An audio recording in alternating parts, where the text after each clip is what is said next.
Okay, so I've been doing a lot of touring with ASICS lately. As you can see on the dash, I've rocked up 3,000 kilometers. I'm on the way back home right now, and for those of you who are in America and watching, that's about 10,000 miles.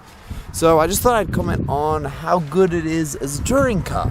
Now, if we have a look in here, we can see that I actually picked up 8 cases of apple juice.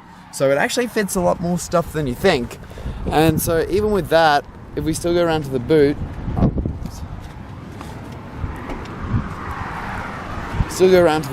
we can see that I've got more stuff in there. I had luggage for a few weeks, more juice, food, honey. I went to Beechworth, it's a really nice food place, just picked up some stuff. Anyway, on the car itself, it's actually really economical. So it has amazing range. You can get about 800 Ks, which is about 3,000 miles without pushing too hard. And I didn't actually test it, but I'm pretty sure you can go from Sydney to Melbourne on one tank. As far as gripes go, I have a few. First one, headrest, far too hard and angles too far forward and you can't adjust it.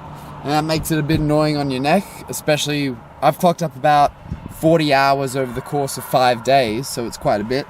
And the other thing is with the seat, is that it doesn't have enough lumbar support in the lower bit, but the bumpiness and stiffness of the suspension is actually not that bad. Like, I would have thought that it would have been worse, but it seems that it just keeps you awake.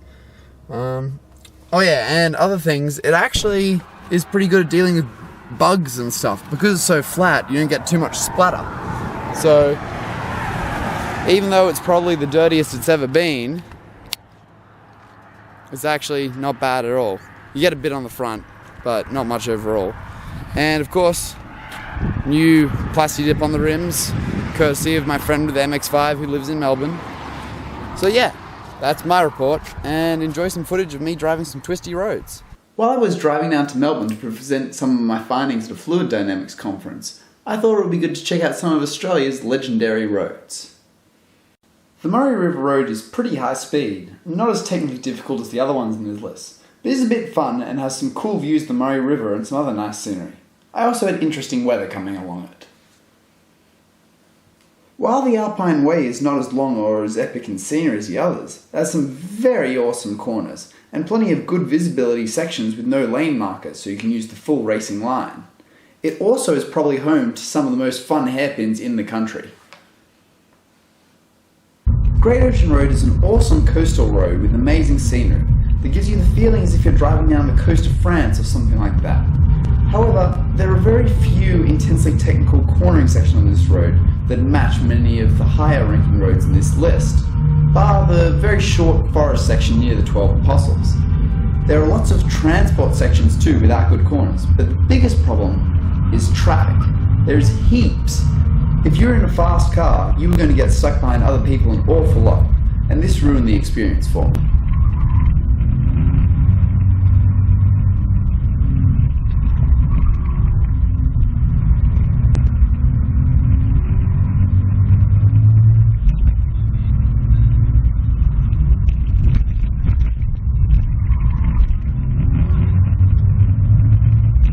Mount Beauty isn't that well known. It's located at the start of the Great Alpine Road if you're coming down from the north. It's short, but it's loaded with lots of fun and on-camber corners, combined with a little bit of nice scenery, but not so much as to distract you. The speed limit is also 100, so you can push as hard as you like through it.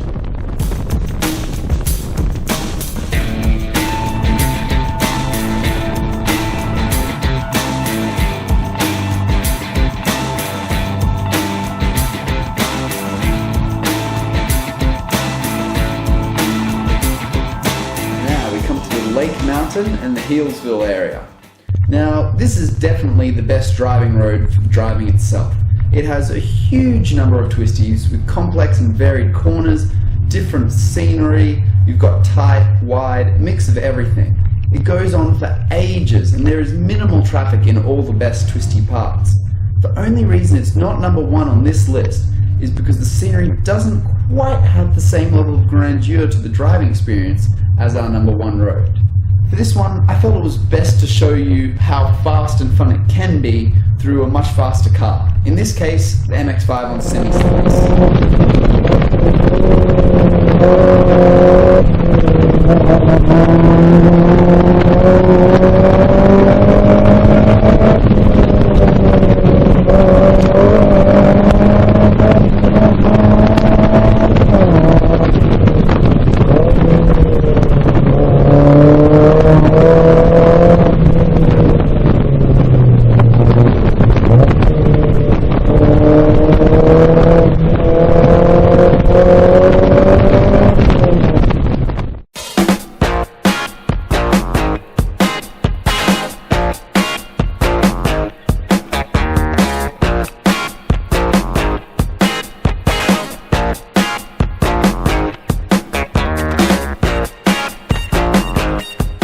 And now we come to number 1, the Great Alpine Road.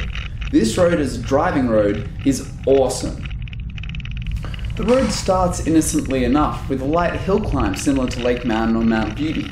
Then you cut through the hill and slowly work your way up until all of a sudden you're in these dead trees, then you're up in the clouds. It's not quite as good as Lake Mountain in terms of variety and the length and technicality of corners, but the scenery is amazing. It's so epic. When you have things like cloud tunnels forming around, you go through the mountains, over the crest, cliff drops on either side, it's very hard to match. And there's no other people on the road, it's completely deserted, and it's got a 100 speed limit the whole way, so you feel completely free and you can push as hard as you like. Just don't get distracted and drive off a cliff.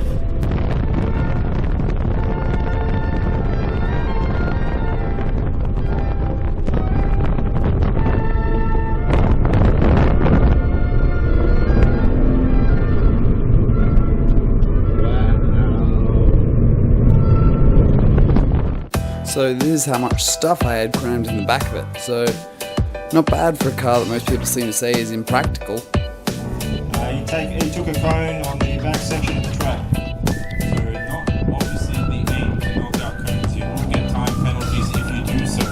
And we talked at Sophia Racing before they did British SAE Australasia in 2008. And they know how to get the job done. Look at Monash though through the final sections. Hopefully no cones knocked over, although